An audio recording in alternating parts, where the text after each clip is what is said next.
When Bionicle's story first began, it was a humble tale of adventure and discovery, of division and unity, of one's duty to protect each other in trying times. It was also about collecting a crap ton of masks. Each of the original 6 Toa had to collect 6 masks of power, basically 6 recolors of the other Toa's masks, in order to receive a golden mask, merging the powers of the collected masks into one. On top of that, there were also 6 other masks called noble masks that could provide additional powers but thankfully weren't required to collect. That's a lot of masks to collect though, and that's not even going into things like the copper masks, but let's get back on topic. Those original days of mask collecting are now over 20 years gone, but thankfully, a game dev team called Team Kanohi has stepped up to recreate that atmosphere of those early days with a game, Bionicle Masks of Power Legacy. Serving as the 1.0 version of a much more ambitious game, Masks of Power still provides a wealth of content despite the game's simple premise. But is that content worth exploring now, or is it better to wait for the game's full 2.0 release? Most games' first impressions come from their main menu, and Masks of Power doesn't disappoint. A clean, simple design paired with the mysterious music perfectly sets up this game's themes of adventure and discovery, highlights the main 6 Toa and their masks, and serves as a neat checklist as these masks will turn gold after finding all masks in-game. Compared to the experience of the main menu, the tutorial is eerie, creepy. It's almost dead silent with only the faintest background rumbling to break up the sound.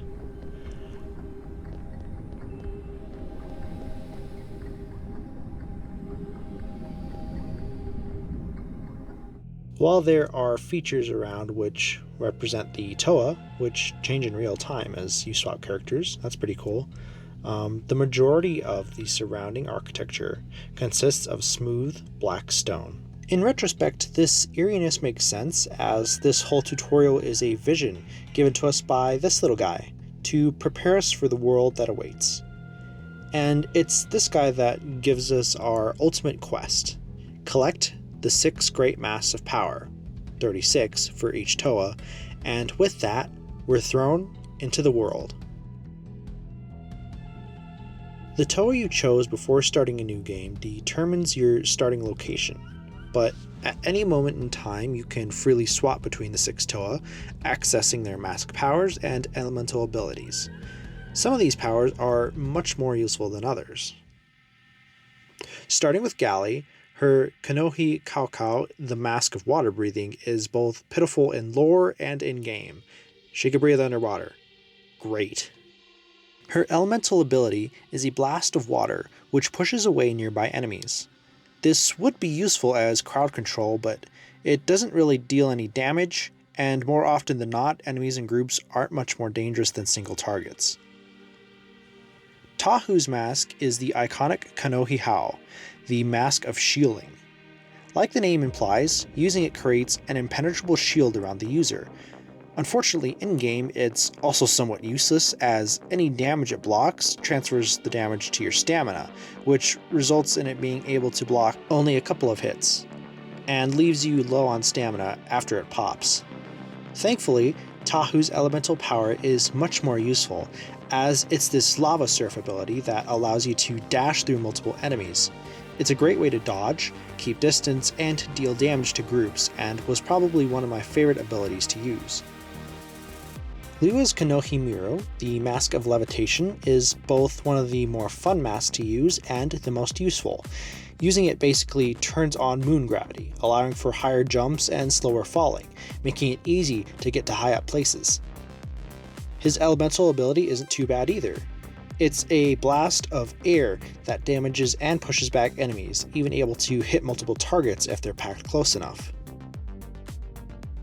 The Kanohi Akaku, the Mask of X-ray Vision, is perhaps the most useful mask in the game, as using it highlights points of interest, characters, enemies, and masks. This makes it extremely useful for beating the game, though it still does take a keen eye to see small items like masks. Kopaka's elemental ability is a ranged Ice Blast, useful for damaging enemies at range, but little else. Anua's Kanohi Pakari, the Mask of Strength, is an interesting one. I assumed that in lieu of having breakable objects in the game, the Pakari would increase your damage dealt to enemies. However, I didn't really see any noticeable difference while using it, so I'm assuming that there's something I'm just simply missing here. His elemental ability is the devastating power of tossing pebbles at your enemies, a power so terrible that they succumb from only a few throws. Like Kopaka's Akaku, Pohatu's Kanohi Kakama is one of the more useful masks for exploration, and the most fun. Being the Great Mask of Speed, its power allows you to run at incredible speed, making map traversal a breeze. My only gripe is that this doesn't apply to swimming speed as well. Pohatu's elemental ability is perfect for shoving rocks where they don't belong, as he stomps on the ground, shooting up a stone spike from the floor beneath an enemy. Pretty neat. Now, if you've been paying attention to the footage, then you've probably seen how jank the combat actually is, and yeah.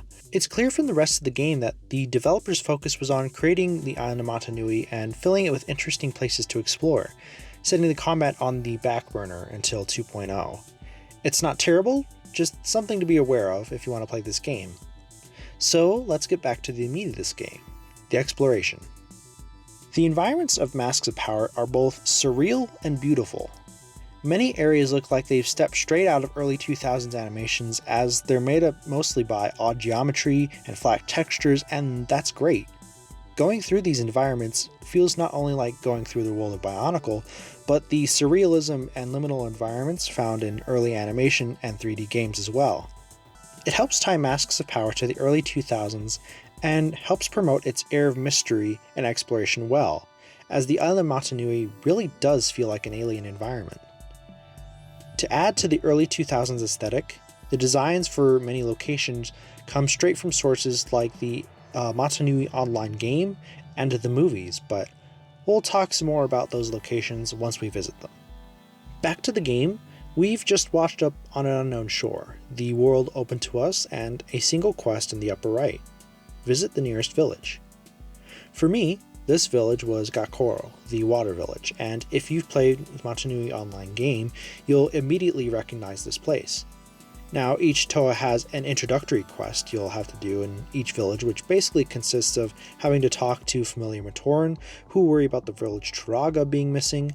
You'll be directed to a location to find them, rescue them from Rahi, the environment, or their own fears, returning them to the village. Finally, the Turaga will tell you to retrieve a stone, which is supposedly necessary for defeating the evil Makuta, whose shadow has swept across the island. These quests are pretty simple and repetitive, but can serve as a decent introduction to each region and its village.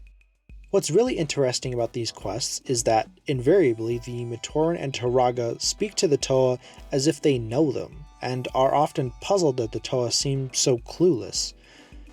Even stranger, the Turaga are all missing because they all attended a secret meeting, a meeting whose details they won't share even with the Toa.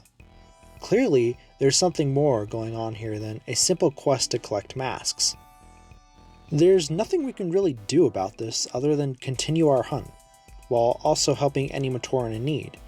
And honestly, this is where a lot of the fun in the game comes from. Most Matoran don't need our help, but they all usually have something to say, and it's fun going around and seeing how these villagers live their lives. But their little bodies can only do so much on their own, and sometimes we have to step in to help. Sometimes it's something as simple as helping a broke Koli player get the newest ball from Akmu, something I'm sure that no dire consequences will come from whatsoever. Other times it's helping restart the flow of water to a fishing village, only to be confronted by a massive Rahi. There are even quests that make your quest easier, like getting enough parts for this Matoran and Kokoro to build a mask finding device. Or they're completely stupid, like Pohatu dragging Kopaka to the end of the island for a race, with one of the goofiest rewards in the game. But my favorite is this one quest in Likoro. At one of the highest points of the village, there's a Matoran troubled by strange visions. They see a dark tunnel carved into the side of a mountain, of a Toa venturing inside, but never returning. On the southern edge of the Mangai volcano, we can find an eerie cave that matches the Matoran's description. A yawning, seemingly artificial maw, fittingly called the Cave of Doom. Inside its twisting halls, we can find 6 intact canisters eerily similar to those the Toa washed up in, and signs that we might not be alone in the cave. Eventually finding the path forward, the tunnel begins to widen out, stretching into a massive cavern. On the far side, massive stone reliefs of the Toa's masks with writing underneath. Gargantuan stone depictions of Motunui and the Makuta rest on either side, with the Motunui carvings toppled, Makuta victorious. Cautiously approaching the center of the chamber, I'm expecting to get ganked by Rahi at any minute, but what I find instead is a single tiny Matoran. Unlike other Matoran who usually gleefully greet any Toa they meet, this one is frightened, seemingly terrified that we found them. After a vain attempt to calm them, they use some kind of shadow arts to instantly teleport out of the room, leaving us suddenly trapped as the exit seals. The only clues on how to escape are 6 Makuta statues in the center of the room and mysterious writing all over the walls.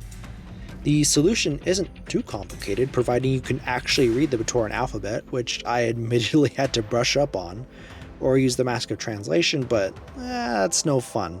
I'll use it for this video though. The writing describes the order that each Toa washed up on shore. The order corresponds to each Makuta statue, so we simply have to light up each statue in the same order, and we're free. But the writing also gives clues to the mental state of the Matoran. The writing insults each Toa, like calling Liwa ignorant and childish, or Gali insolent and crass. There are also smaller comments referencing the Makuta, alluding to swaying certain Toa to his side. There's even writing from Makuta himself, possibly, telling the Matoran to be wary of the Toa and their lies. It's clear he's heavily under the influence of Makuta. Needless to say, what we found is concerning, and we returned to the Matoran in Liwa's village with our findings. Suspiciously, the Matoran seemingly knew what we would find there, urging us to find and stop the mysterious Matoran before it's too late. Some distance from Lake Koro, in the snowy mountains near Kokoro, we come upon a door, locked behind 3 symbols. The correct symbols for the puzzle are faith, creation, and peace, conveniently marked on this piece of paper next to the door. Inside is another short labyrinth of tunnels and some Rahi, and waiting at the end is the, quote, insane Matoran. This self-proclaimed prophet of Makuta wants his fellow Matorans to stop worshipping Motunui and follow Makuta, because he sees Makuta as the more powerful being. Shortly afterwards, the prophet's brother, the Matoran who initially gave us this quest, comes in and snaps the prophet from Makuta's control. Afterwards, we get a neat set of Nuva pauldrons to wear, which is pretty cool. Overall, the Prophet of Makuta quest has some really neat moments that I hope get fleshed out in version 2.0. There's a lot of unexpectedly uneasy moments throughout, especially in that initial cave section. While I think this is one of the more interesting quests in the game, each quest has its own intrigue and often gives you a neat cosmetic reward. Now, let's talk about our main quest, finding the Masks of Power. The island of Motunui is quite literally littered with these things. In fact, there are so many masks that you'll probably just randomly stumble upon them, no matter where you go. Remember that there are essentially 12 masks per Toa, so over 72 total masks. Combine this with the fact that there are unpowered masks you can charge, and I'm certain an excess of masks you need, and finding masks isn't hard. Rather, the masks are almost an excuse to visit every single corner of the island and see every landmark around you. The only difficult part of the mask finding is locating the final few masks you may need, but the game gives you tools like the unpowered masks and the mask finder to mitigate this. And once all masks are found, and each Toa has their golden mask, it's time to confront Makuta, or not? I actually encountered a significant bug at this point, though thankfully it was the only one. When attempting to start the sequence for the finale, the game wouldn't recognize all the masks I had collected. Thankfully, the fix was simple. It just required quitting out to the main menu and reloading the game. But before I realized that, I thought the game wanted me to collect all of the masks, meaning collecting all the noble Kanohi too, so I went out and did that. So with all the masks collected and the game reloaded, I was finally able to start the finale and take the fight to Makuta. Or so I thought. There is another hitch, and it isn't a game bug this time. Before the Toa take the plunge down into the darkness, all 6 Turaga arrive, seemingly having reached an important decision. Spoilers ahead for the ending. The Turaga reveal the shocking twist that this isn't the first time we've confronted Makuta. After each confrontation, all our progress, the masks, and stones are completely reset, and the Toa are returned once more to the shores, remembering nothing. And how is this possible? Well, somehow Makuta got his grubby little hands on the Mask of Time, a mask that obviously gives you control over time, and a mask that Turaga Vakama was supposed to be guarding. So thanks, Vakama. This is honestly a pretty neat little twist though, and provides a great explanation for the Turaga's earlier secretiveness, and why all the Matoran seemingly knew us, or spoke of events we had no recollection of. How many different times do we collect the masks, help Matoran, and fail before the Turaga finally told us the secret? It doesn't matter now. We have to use this knowledge to stop Makuta and break this endless cycle. And so, we take the plunge. Falling deep underneath the island of Matanui, we still must go deeper, and fight through waves of Rahi to do so. Once at the bottom, we're confronted by shadow versions of the Toa. They don't act much different than the Rahi, which is a shame, as having to counter each shadow Toa with the opposite element could have been cool, but again, combat didn't seem to be the focus of this version. So after we easily dispatched the shadow Toa, there's only one thing left between us and saving the island. Oh my god, he's so cute! So yeah, this little guy is Makuta, or at least the form that Makuta has taken. And if you've a keen memory, you might recall him as the tutorial Matoran. And oh no, he sent us back to the tutorial. This is one of the coolest moments in the whole game.